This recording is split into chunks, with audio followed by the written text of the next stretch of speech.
الله الرحمن الرحيم وأنكحوا الأيام منكم صدق الله العظيم.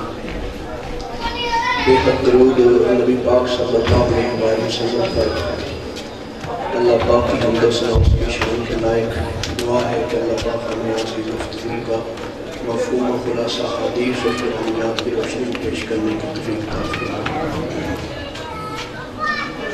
شادی خانہ آبادی کی یہ محفل ہے، کافی دیر سے آپ لوگ بیٹھے ہوئے ہیں اور یقیناً اہل خانہ کے مہمان زیادہ یہاں موجود ہیں. کل کی مصروفیات ہوگی تو اس لیے ہم کوشش کریں گے کہ مخصوص وقت میں ہم اپنی گفتگو کو معلومات کو جو ہے وہ سن سکیں.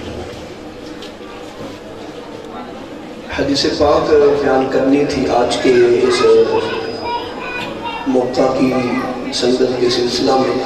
بڑی مشہور حدیث پاک ہے، علماء نے کئی بار سنی ہوگی، تو آپ بھی اس کو ذرا شمار فرما لیں اور اس محفل کی برکات بھی اس کے ذریعے ہمیں سمجھنا آسان ہوگی. حدیث پاک یہ ہے کہ اللہ رب العزت آسمان سے فرشتوں کو نازل فرماتا ہے کہ جاؤ زمین پہ جاؤ، جا کے دیکھو میرے بندے کیا کر رہے ہیں. فرشتے آتے ہیں اور مختلف جگہ پہ وہ گھومتے ہیں، سیر کرتے ہیں. سیر کرتے کرتے ان کی نگاہ پڑتی ہے وہاں جہاں اللہ کا ذکر ہو رہا ہو، نبی پاک کے نام کی محفل سجی ہو. تو ایک دوسرے کو فرشتے پھر آواز دیتے ہیں کہ ادھر آؤ، جس کام کے لیے اللہ نے ہمیں بھیجا ہے وہ تو یہاں ہو رہا ہے. پھر سارے فرشتے جمع ہو جاتے ہیں اور اس محفل میں موجود رہتے ہیں. جب محفل ختم ہوتی ہے تو اللہ کی بارگاہ میں جاتے ہیں اور پھر اللہ رب العزت کی بارگاہ میں جب جاتے ہیں تو مالک پوچھتا ہے کہ میرے بندے کیا چاہتے تھے. اللہ کو تو سارا پتہ ہے، لیکن اس کے باوجود اللہ پوچھتا ہے اے فرشتوں بتاؤ میرے بندے کیا چاہتے ہیں. تو فرشتے جو ہیں وہ عرض کریں گے یا اللہ وہ جنت کا سوال کرتے ہیں. اللہ پاک فرمائے گا کیا انہوں نے جنت کو دیکھا ہے؟ وہ کہیں گے نہیں دیکھا ہے. اللہ پاک فرمائے گا اگر وہ جنت کو دیکھ لیتے تو کیا کرتے؟ کہا کہ یا اللہ اگر وہ جنت کو دیکھ لیتے تو بھی اس سے بڑھ کے تیری عبادت کرتے، بندگی بہت زیادہ کرتے، بڑا مجھے یاد کرتے. تو مالک نے ارشاد فرمایا کہ فرشتے گواہ ہو جاؤ میں نے ان ساروں کو بخش دیا. فرشتے عرض کریں گے یا اللہ ان میں ایک بندہ وہ تھا کہ جو محفل کی غرض کے لیے نہیں آیا تھا، محفل کے لیے نہیں آیا تھا، محفل کے واسطے نہیں آیا تھا. یا اللہ اس کے لیے کیا ہوگا؟ باقیوں کو تو نے بخش دیا ہے، اس کے لیے کیا ہوگا؟ تو اللہ پاک فرمائے گا جہاں میں نے اپنے ان بندوں کو بخشا جو اس محفل میں حاضری کی نیت سے آئے، ان کے صدقے میں نے ان کو بھی بخش دیا ہے جو محفل کی غرض سے نہیں آئے. اس حدیث کا اگلا حصہ بھی ہے، یہی الفاظ دوزخ کے سلسلے میں بھی ہیں. ہم وہ نہیں سنتے لیکن اس کا خلاصہ آپ کے سامنے رکھ دیا ہے کہ دوزخ کے سلسلے میں بھی کوئی لفظ ہے. اچھا اب یہ جو روایت سنائی ہے اس کا مقصد کیا ہے؟ آپ دیکھیں اللہ رب العزت کا فرمان، محفل کی برکت دیکھیں، نیک جگہ کی برکت دیکھیں، جہاں اللہ کا ذکر ہوتا ہے اس کی برکت دیکھیں کتنی ہے. تو کیا یہ برکت شادی والوں کو نہیں پہنچے گی؟ اگر یہ برکت اس بندے کو پہنچ سکتی ہے جو محفل کے لیے نہیں آیا، جو محفل کے لیے نہیں آیا، کسی اور کام کی وجہ سے آیا، اس کا دوست بیٹھا ہوا تھا محفل والوں میں، اس نے اصل اس کو ملنا تھا، اس کو ملنے کے لیے آیا، محفل سجی ہوئی تھی، اس نے کہا جی اچھا محفل سجی ہے میں تھوڑی دیر بیٹھ کے آتا ہوں، جب محفل فارغ ہوگی تو اس سے ملاقات کر لوں. تو جب اللہ کو اتنی ادائیں پسند ہیں تو جو بندہ محفل کرا رہا ہے، جس کے لیے محفل ہو رہی ہے، جن کے خاندان والے کروا رہے ہیں، کیا ان کی برکتیں پورے خاندان میں محفل کی نہیں پہنچے گی؟ ضرور پہنچے گی، ضرور پہنچے گی. اور پھر یہاں ایک اور بات آپ سے میں نے کرنی تھی، مجھے آتے ہی یہ معلوم ہوا، سنگت کے بارے میں آپ پہلے بھی سنتے ہیں کہ سنگت اچھی ہو تو بندہ تر جاتا ہے، چنگے سنگت ہے. تو جو بندہ کسی سنگت کے ساتھ جڑ جاتا ہے، اچھوں کے ساتھ جڑ جاتا ہے، اللہ اس کے راستے بھی اچھے کرنا شروع کر دیتا ہے، سارے منزلیں سارے معاملات اچھے ہوتے ہیں. تو یہ جو محفل سجی ہوئی ہے تو یہ مجھے پتا چلا کہ الحمدللہ یہ جتنے بھی کوئی دوست احباب ہیں یہ گاؤں کے اندر سارے جب ان کی شادی ہوتی ہے تو یہ سارے ہی آپس میں اس بات کو مینج کرتے ہیں کہ کہ ہم نے اپنی شادی پہ کوئی دنیاوی معاملات نہیں کرنے، کوئی مہندی وغیرہ والا کام نہیں کرنا، ہم نے محفل نہیں کرنا۔ اب دیکھیں یہ صحبت کا اثر ہے، یہ دوستی کا اثر ہے۔ تو اگر کسی کی دوستی ایسے بندوں کے ساتھ لگ جاتی کہ جن کے جو تعلقات ہیں وہ غلط قسم کے ہیں، یا وہ کسی ڈھول والے کے ساتھ تعلقات ہیں، ناچوں کے ساتھ اس کے تعلق ہیں، ان کے ساتھ کنجروں کے ساتھ تعلق بن گئے، یا ایسے بندے کے ساتھ تعلق بن گئے جو دین سے ہٹ کے ہے، تو اس نے نہ بھی اگر مہندی کروانی ہو تو ان دوستوں کی وجہ سے وہ کروائے گا۔ اور یہ دوستی کا ایک تعلق ہے، فائدہ ہے کہ صحبت اچھی رکھی، بندہ خراب بھی ہو، بندہ ماڑا بھی ہو، بندہ غلط بھی ہو، صحبت اس کو لیت آتی ہے، صحبت اچھی ہو تو اس کا فائدہ ہوگا۔ اچھا ایک اور سوال کا جواب یہاں میں کلیئر کرتا چلا جاؤں۔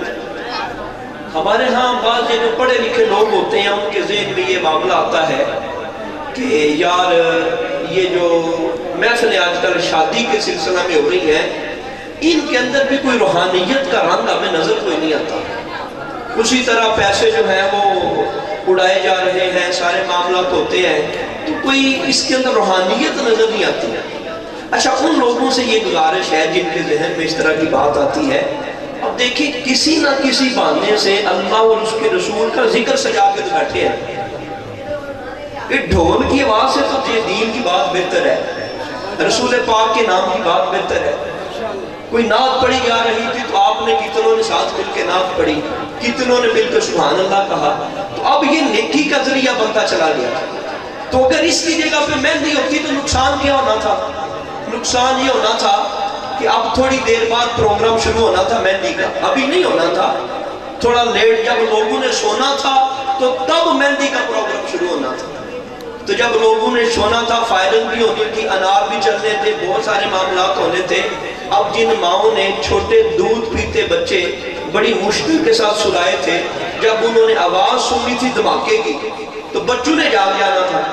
تو بچے جب جاگتے ہیں اب ماں سے وہ سونا مشکل ہو جائیں گے، جب سونا مشکل ہو جائیں گے وہ رات روتے رہیں گے، جب وہ رات روتے رہیں گے تو ماں کے دل سے دعائیں تھوڑی نکلنی ہے مہندی والوں کے لیے، بس دعائیں نکلنی ہے۔ وہ ماں نے تو کہنا ہے میں نے بڑی لوریاں دے دے کے اوکھا ہو کے دودھ پلا کے سلایا ہے، اس بندے نے انار چھوڑا، اس کے دھمک سے، اس کے دھماکے سے میرا بیٹا جاگ پڑا ہے، اللہ کرے کخ نہ رہی ہے۔ اور جب مائیں بیدار ہو جاتی ہیں، بچے بیدار ہوتے ہیں، رات 1-2 گھنٹہ نانا بچہ سوئے، بس دعائیں نکلتی ہے، دعا کوئی نہیں نکلتی۔ دوسری طرف دیکھیں وہ بوڑھے بندے جن کو ہارٹ کا مسئلہ ہے، دل کا مسئلہ ہے، یہ نہیں کہ چتالی کے اندر ہارٹ کا کسی کو مسئلہ نہیں، کتنے لوگ ہوں گے جن کو دل کا مسئلہ ہے۔ تو جن کو دل کا مسئلہ ہے، جب وہاں وہ کسی دھماکے کی بات سنتا ہے اس کو لگتا ہے تھوڑا مارا کسی نے یہاں آ کے، ہارٹ کا جو پیشنٹ ہے اس کو لگتا ہے پتہ نہیں میرے ساتھ کیا ہو گیا، پتہ نہیں کیا کسی نے دھماکہ کر دیا ہے، کسی نے بم چلا دیا ہے، اس کو بھی جو ہے پھر سکون کوئی نہیں آتا۔ جب تک وہ 2-3 گھنٹے مہندی کا سلسلہ رہنا ہے، اس بابے کی بھی بد دعائیں لگتی رہتی ہیں۔ اور تیسرے نمبر پہ وہ بوڑھا بندہ جو کسی بیماری میں ہے، نیند اس کو کوئی نہیں آتی، وہ گولی نیند کی لے کے سوتا ہے۔ یہ کسی بوڑھے سے پوچھئے گا، نیند کی گولی لے کے بندہ سوئے اور پھر اس کی آنکھ کھل جائے، اب آنکھ لگتی بھی نہیں اور ادھر سے گولی کا پریشر ہے، گولی سلانا چاہ رہی ہے، وہ جو نشہ گولی کا ہے، ادھر بندے کی آنکھ نہیں لگ رہی، اس بندے کی رات ساری بے چینی کے ساتھ گزرے گی۔ اللہ کا شکر ہے رات سو کے کٹ جاتی ہے، جا کے کوئی نہیں کٹی۔ تو جس نے رات چارپائی کے اوپر تکلیف کے ساتھ رات گزارنی ہے، اس نے مہندی والوں کو دعائیں کوئی نہیں دینی، بد دعائیں نکلنی۔ اصل یہ بد دعائیں سے تو جان چھوٹی نا، یہ محفل کا یہ بھی فائدہ ہو گیا کہ لوگوں کی بد دعائیں اکٹھی کرنے سے جان چھوٹی۔ اور مسلم شریف کی حدیث پاک ایک بات فرمائے، نبی پاک صلی اللہ علیہ وسلم کا فرمان ہے قیامت تک جتنے بھی قتل ہوتے رہیں گے، ہر قاتل کے قتل کا گناہ قابیل کو پہنچتا رہے گا۔ کیوں؟ اس نے قتل کو ایجاد کیا تھا۔ ہر قتل کا معلوم ہوا کہ جو بندہ کسی گناہ کو ایجاد کرتا ہے، باقی ساروں کا گناہ بھی اس کے ذمہ آ جاتا ہے۔ اور اللہ کے بندوں جس نے نہیں سننے وہ غلط معاملات، تو جس وقت وہ پورے گاؤں کے اندر اوپن کرے گا اور نبی پاک کے دین کے طریقے کو مسخ کرے گا، تبدیل کرے گا، کیا اس کا گناہ اس گارے گھرانے کو نہیں پہنچے گا؟ تو یہ بڑا ایک سخت امر ہے مہندی کا، تو یہ کوئی چھوٹا معاملہ نہیں ہے. وہ دین کی مخالفت آپ کر رہے ہیں، یہ دین سے ہٹ کے کام کر رہے ہیں. یہ وہ کام ہے جسے نبی پاک نے روکا، تو ہم وہ کر رہے ہیں. اور عجیب ہمارے اسلوب ہے، بندے نے نئی دکان شروع کی ہو تو بندے کہتے ہیں جی مسجد میں جاؤ اور وہاں جا کے قاری صاحب کو کہو کہ قرآن بچے آ کے پڑھیں تاکہ اس دکان کے اندر برکت ہو جائے. ایسے کرتے ہیں لوگ کہ نہیں کرتے؟ نئی دکان کھولنی ہے تو کہتے ہیں جی قرآن پڑھیں.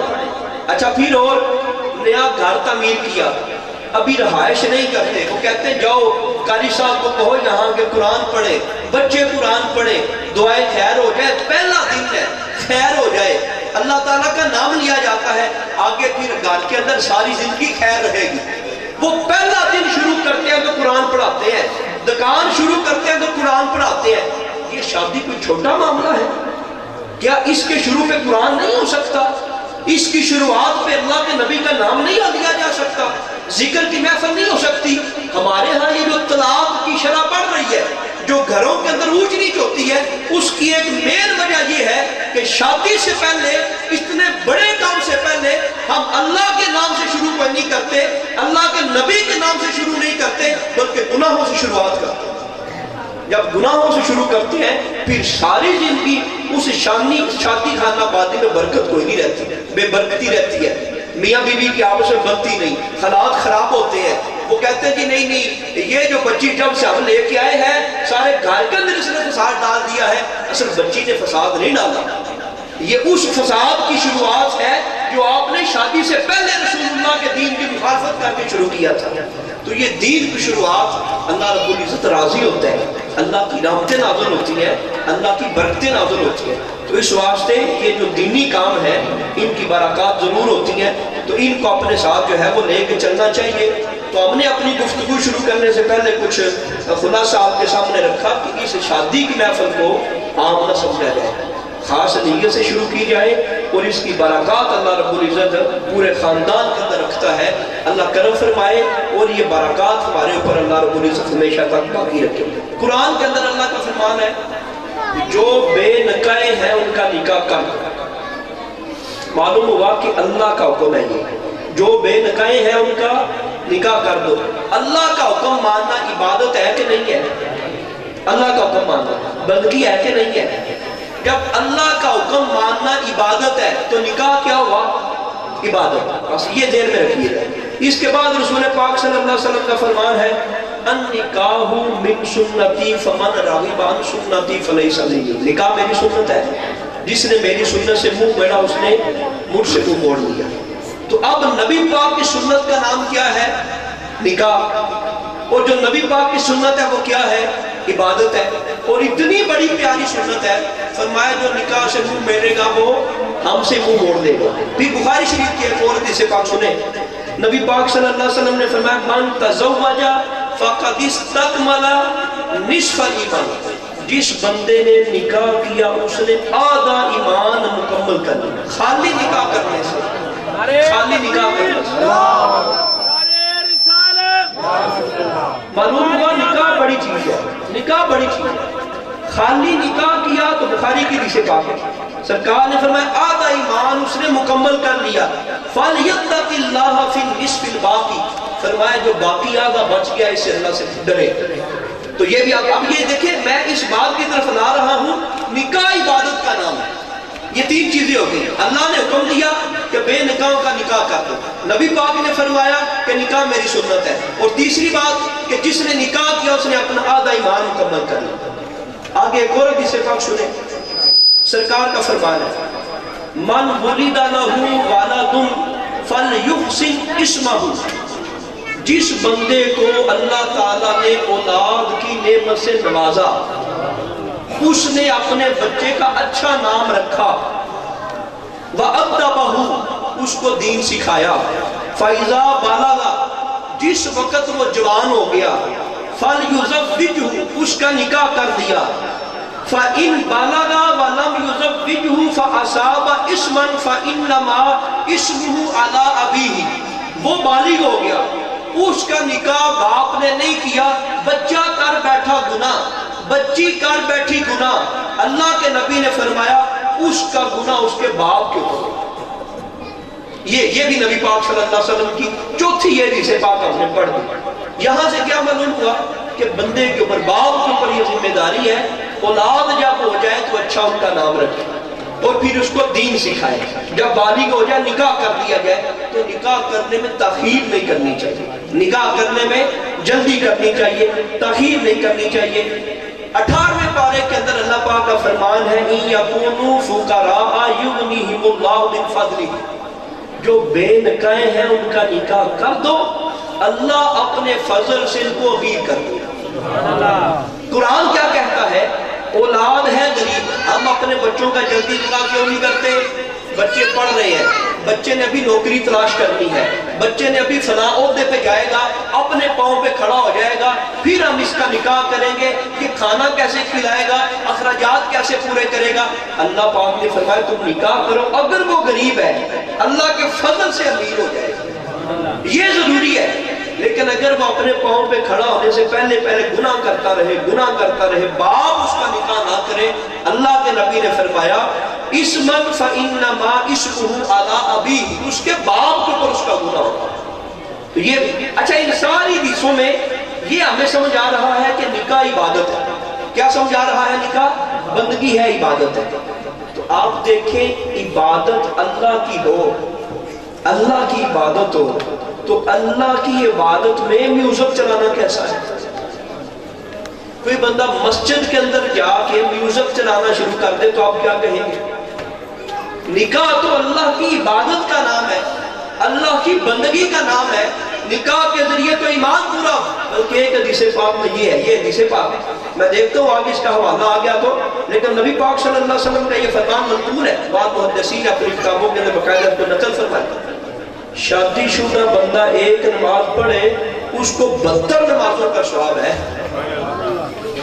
تو جو اتنی بڑی عبادت ہے، ہمارے ہاں کوئی بندہ نکاح کو دیکھے، کوئی کہتا ہے عبادت ہے، پوری نکاح کی جو مجلس ہے، کوئی بندہ کہتا ہے لوگ عبادت کر رہے ہیں، لوگ بندگی کر رہے ہیں، لوگ کہتے ہیں نہیں یہ تو جشن منا رہے ہیں، وہ شادی میں تو ان کو کچھ کرنے دے۔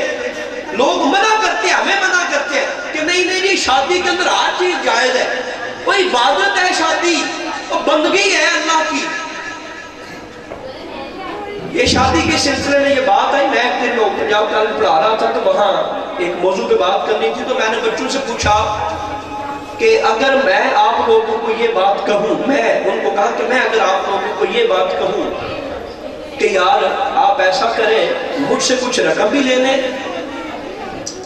مجھے نہ کچھ ضرورت ہے، اور اپنے گھر کے جو خاندان کی افراد ہیں، آپ کی بہنیں ہیں، آپ کی ہمشیرائیں ہیں، ان کو آپ ذرا پردہ کروا لیں، وہ ان کا کھلا ہو، تو میں ان کی نہ کچھ چند تصویریں لینی ہے، تو آپ مجھے اجازت دیں گے؟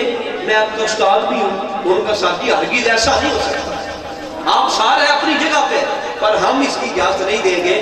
تو میں نے کہا کہ یار کتنی عجیب بات ہے، میں استاد بھی ہوں آپ کا، القرآن آپ کو پڑھا رہا ہوں، داڑھی بھی رکھی ہوئی ہے، تو میں آپ کو کہتا ہوں کہ میں پیسے دوں گا اور میں صرف تصویریں لینی، کوئی کسی غلط مقصد کے لیے نہیں لینی، تو آپ مجھے اجازت نہیں دیتے۔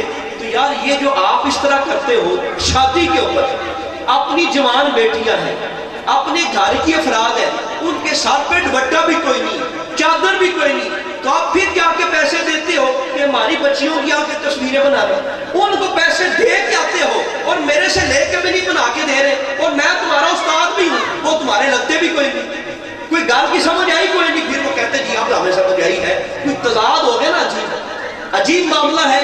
جس وقت ہم شادی پہ آتے ہیں، آرڈر دیتے ہیں، آرڈر دے کے ہم کہتے ہیں کہ یہ جو کرسی ہے نا، تو کرسی کے اوپر کپڑا ڈال کے لے کے آنا۔ آپ نے دیکھا ہوگا کرسیوں کے پیچھے یہاں پہ کپڑا ہوتا ہے، تو یہ لوگ کہتے ہیں سونی لگتی ہے کرسی، یعنی کپڑے کے اوپر پردہ شادی والے دن، پر ہماری بیٹیوں اور ماؤں کا پردہ اتر جاتا ہے شادی والے دن۔ وہ اللہ کے بندوں کو ہم ہی ہوتے ہیں، وہ دوسرے کوئی نہیں ہوتے، ہم ہی ہوتے ہیں، ہم کہہ کوئی نہیں سکتے۔ اور میں نے 3-4 حدیثیں پڑھ کر بار بار آپ کو عبادت کا اس لیے کہہ رہا ہوں، شادی عبادت کا نام ہے، اور ننگے سے عبادت ہوتی کوئی نہیں ہوتی۔ ہم کہتے ہیں نہیں شادی میں ہر چیز جائز ہے، یہ تو پورا آپ کوئی ایک چیز بتائیں، نماز کا انکار کوئی نہیں کرتے، یہ بڑی افضل عبادت ہے، پر نماز کے بارے میں یہ حدیث کوئی نہیں ہے کہ جس نے نماز پڑھی اس نے آدھا ایمان مکمل کر لیا. وہ شادی کے بارے میں ہے روایت کہ نکاح کیا تو آدھا ایمان مکمل ہو گیا. ہم کرتے کیا نکاح کسی سے؟ ہم نے اس عبادت اور بندگی کو کیا بنا رکھا ہے؟ اللہ کے بندوں معافی کوئی نہیں ہو جاتی. یہ نہیں کہ شادی ہے تو شادی میں ہر چیز ہی جائز ہے، ایسا نہ کریں. اپنی عزتوں کی حفاظت کریں، گھر کے اندر معاملات سنبھالیں. اور یہ بھی عجیب ہمارا معاملہ ہے، یہ ساری چیزیں شادی کی ریلیٹڈ ہیں. اگر آپ غور کریں ہم کہتے ہیں جی جو ساری شاپنگ ہے نا جی وہ عورت کر کے آئے گی.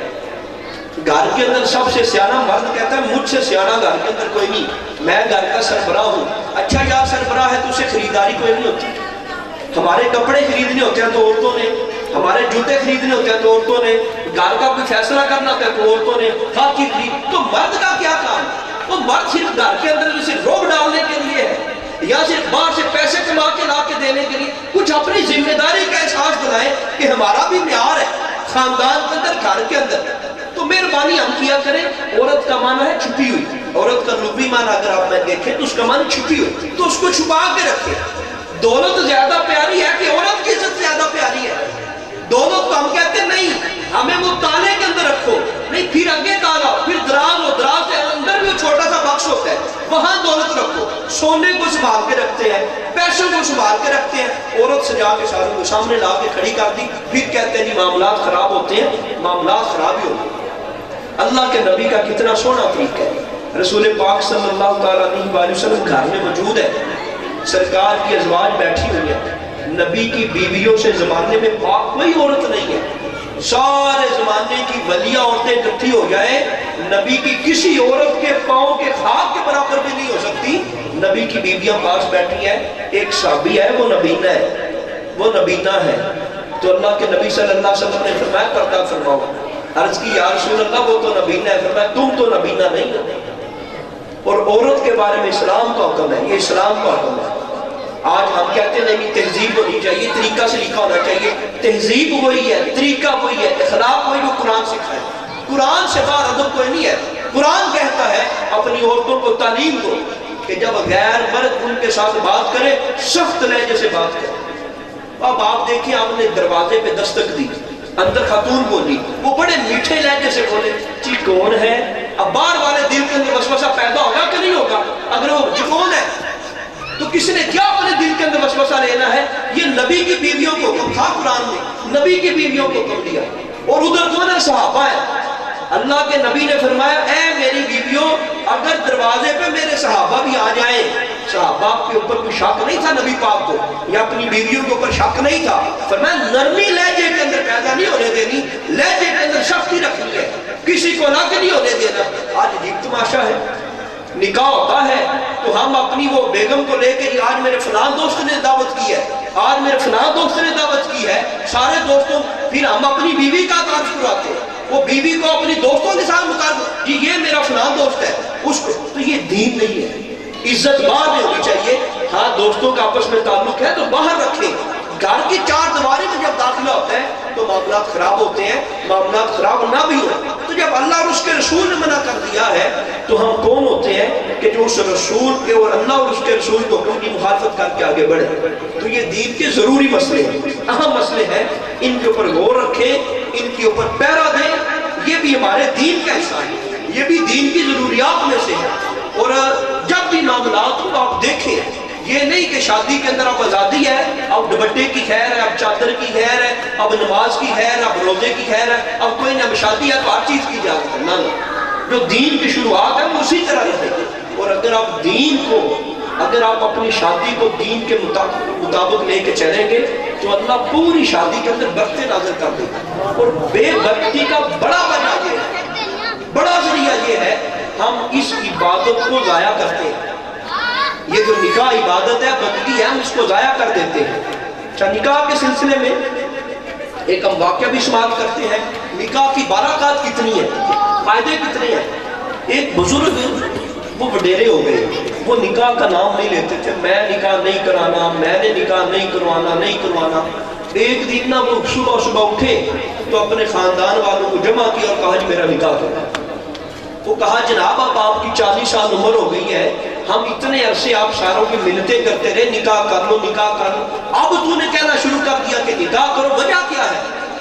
اس نے کہا جی وجہ یہ ہے رات کو میں سویا ہوا تھا تو میرا مقدر جاگا تو میں کیا دیکھتا ہوں کہ قیامت کا منظر ہے، لوگ سارے پریشان ہیں، لیکن اس کے منظر میں نے ایک چیز کو دیکھا، ہر طرف پیاس ہے، شدت ہے، اور ہر طرف لوگ اپنی پریشانی کے اندر مبتلا ہیں، چھوٹے چھوٹے بچے ہیں، ان کے ہاتھ کے اندر جگ ہے وہ سونے کے ہیں، اور کٹورے ہیں چھوٹے چھوٹے گلاس کہہ رہے وہ چاندی کے، تو بچے تلاش کر کر کے وہ پانی پلا رہے ہیں۔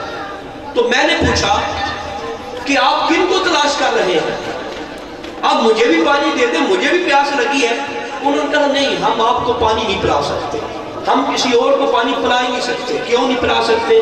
ہم ان بندوں میں تلاش کر رہے ہیں ہمارا باپ کون ہے، ہمارا والد کون ہے۔ ہم وہ بچے ہیں جو بچپن میں انتقال کر گئے، تو آج ہم اپنے باپ کو تلاش کر کر کے پانی پلا رہے ہیں۔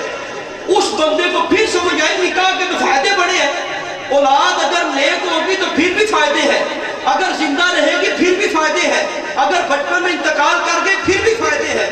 بلکہ رسول پاک کا فرمان ہے جس کا بچہ بچپن میں فوت ہو گیا وہ پیار کے ساتھ اللہ کی بارگاہ میں جھگڑا کرے گا، پیار والا، اور کہے گا یا اللہ جب تک میرا باپ جنت میں نہیں جائے گا میں نے بھی نہیں جانا، تو اللہ فرمائے گا اس کا دامن پکڑ اور پکڑ کے جنت میں لے جا۔ تو یہ نکاح کے فائدے ہیں۔ اور حدیث پاک میں فرمایا کہ اس نیت سے نکاح کرو، اس ارادے سے نکاح کرو کہ اللہ ہمیں نیک اولاد دے، ہم نیکی پر لگائیں گے، رسول پاک کی جو ہے وہ نسل بڑھے گی، رسول پاک صلی اللہ علیہ وسلم کی نسل کہا امت بڑھے گی۔ اور نبی پاک نے اس کے اوپر فخر کیا، فرمایا صحابہ مجھے فخر ہوتا ہے، مجھے خوشی ہوتی ہے کہ میری امت بڑھے۔ تو رسول پاک صلی اللہ علیہ وسلم اس بات پہ راضی ہوتے ہیں، یہ نکاح کے سارے فائدے ہیں۔ اور ویسے بھی نبی پاک نے جس پر فرما دیا نکاح میری سنت ہے تو اور کتنے فائدے رہ گئے۔ سرکار کا فرمان ہے اپنے زمانے کے اندر سرکار فرما گئے، اور یہ صحیح حدیث پاک ہے، سرکار نے فرمایا جاتا میں رحمت کی دعا کرتا ہوں اس میاں بیوی کے لیے جو شوہر صبح اٹھے اور اپنی بیوی کو بھی اٹھائے، بلکہ حدیث کے اندر یہ لفظ موجود ہے اگر وہ نہ اٹھے اس کے چہرے پہ پانی ڈالے، اللہ کے نبی کا فرمان ہے، اور وہ اٹھ کے اس کو بھی کہے تو بھی اللہ کی عبادت کر، یہ بھی عبادت کرے، فجر کی نماز یہ بھی پڑھے، اپنی بیوی کو بھی جگائے۔ اللہ کے نبی نے فرمایا یا اللہ ایسے جوڑے پہ رحمت فرما۔ تو اللہ کے بندوں میں دعا کروں تو میری دعا کے اندر شک ہے، کوئی اور دعا کرے دعا کے اندر شک ہے، اگر نبی پاک ہی فرما دے یا اللہ اس جوڑے پہ رحمت فرما، رحمت ہوگی کہ نہیں ہوگی؟ وہ دعا آج بھی دی جا سکتی ہے۔ صبح سویرے بندہ آپ اٹھے اور اٹھ کے بندہ خود بھی جا کے بیوی کو بھی جگائے، اور رسول پاک صلی اللہ علیہ وسلم نے میں رحمت کی دعا کرتا ہوں۔ یہ سارے نکاح کے فائدے ہیں، یہ نکاح کے ذریعے فائدے ہیں۔ رسول پاک صلی اللہ تعالیٰ علیہ وآلہ وسلم کا یہ فرمان ہے، سرکار فرماتے ہیں ایک بندے نے آ کے تنگ دستی اور غربت کی شکایت کی سرکار کی بارگاہ میں، یا رسول اللہ صلی اللہ علیہ وسلم غربت نے ڈیرے ڈال لیے ہیں۔ تو سرکار دو عالم صلی اللہ علیہ وسلم نے اس کو فرمایا نکاح کر۔ ہم کیا کہتے ہیں؟ نہیں نکاح نہیں کرنا۔ اللہ کے نبی کیا کہتے ہیں؟ ہم امتی ان کے ہیں، ہم غلام ان کے ہیں، فرما برداری ان کی کرنی ہے۔ نبی پاک فرماتے ہیں نکاح کرنے غریب کو، تو ہم والدین کیا کہتے ہیں یا ہم کیا کہتے ہیں؟ نہیں نبی پہلے اپنے پاروں پہ کھڑے ہوئے، وہ پہلے غریب ہے۔ نبی پاک صلی اللہ علیہ وسلم نے یہ نہیں فرمایا اس کو کہ نہیں فلاں کر فرمایا نکاح کرنا۔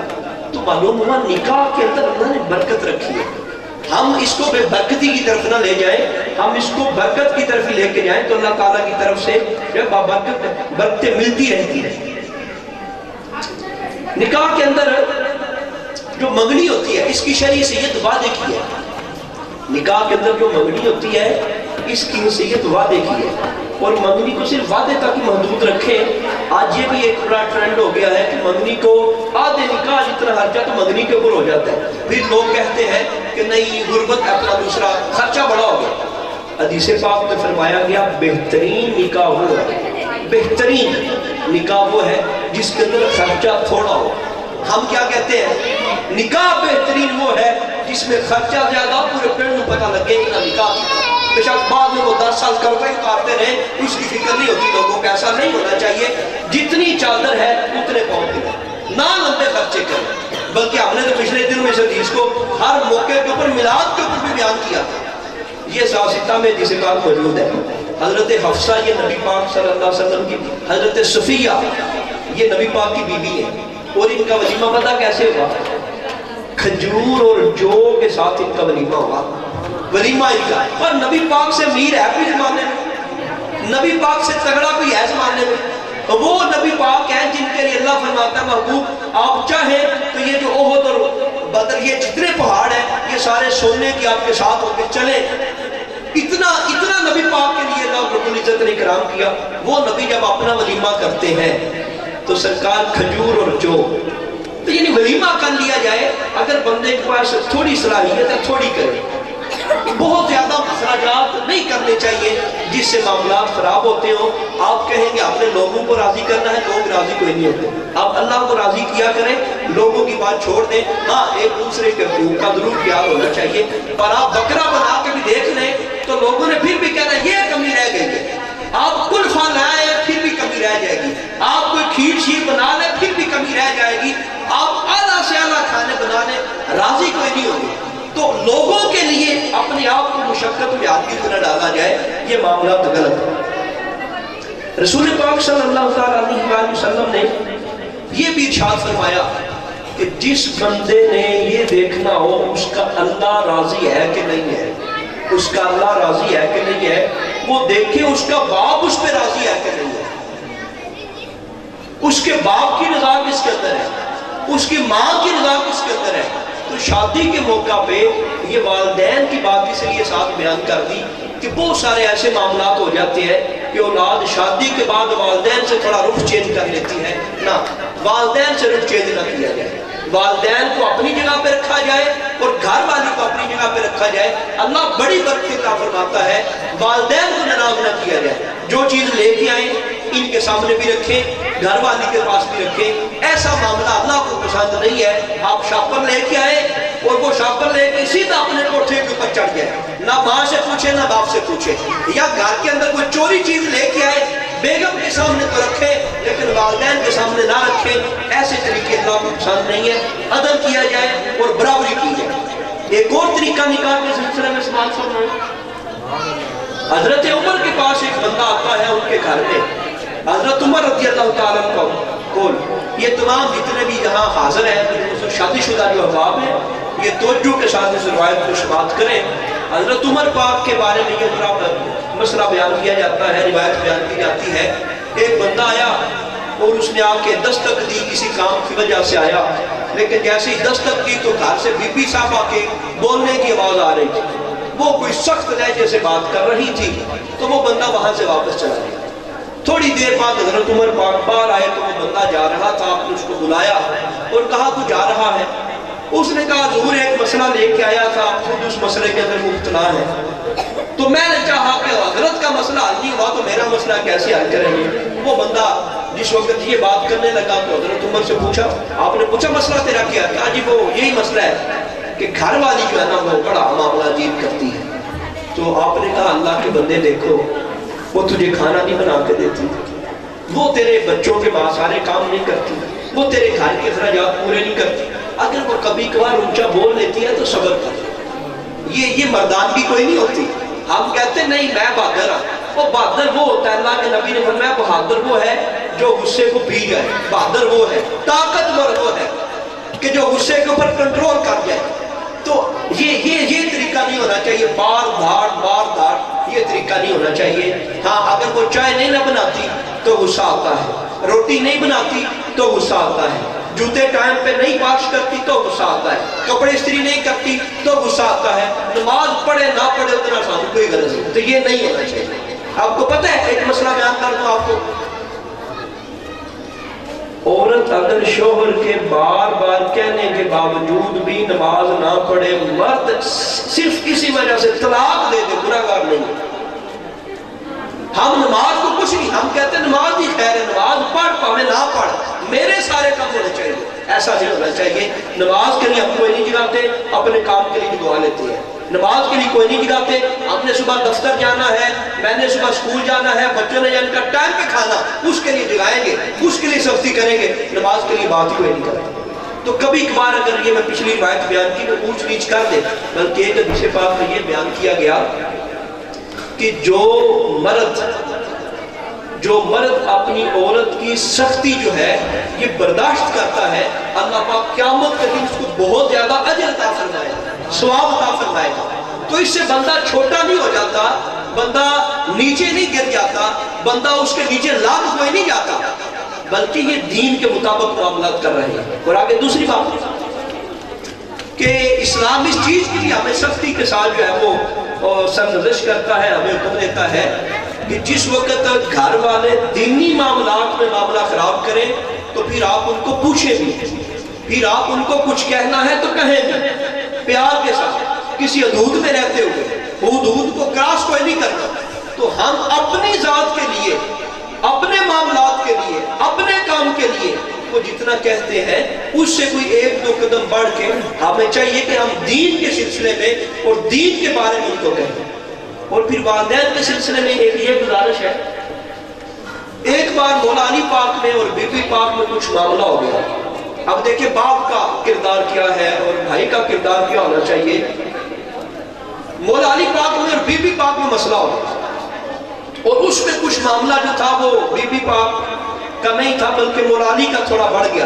ہم آپ ان کو کہہ نہیں سکتے، ہمارے لیے مقدس ہستیاں ہیں، یہ تھوڑا سا وہ کہنے کے معاملے میں تیزی مولا علی پاک کی طرف سے ہوئی۔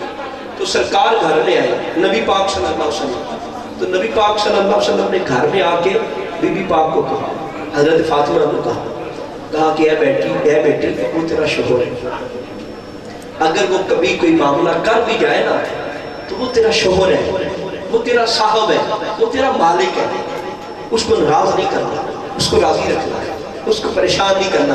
اچھا مولا سرکار کو پتا تھا، سرکار کو بھی معاملے کا پتا چل گیا کہ معاملے میں تیزی مولا علی کی طرف وہ کہہ رہے ہیں۔ ہمارے ہاں کیا ہوتا ہے، گھر اجڑنے کی بڑی وجہ یہ ہے، پہلے ہم سنا کرتے تھے جب بیٹیوں کو لوگ ودیا کرتے تھے تو کہتے تھے کہ اے میری بیٹی اب اس گھر سے تیرا جنازہ نکلے۔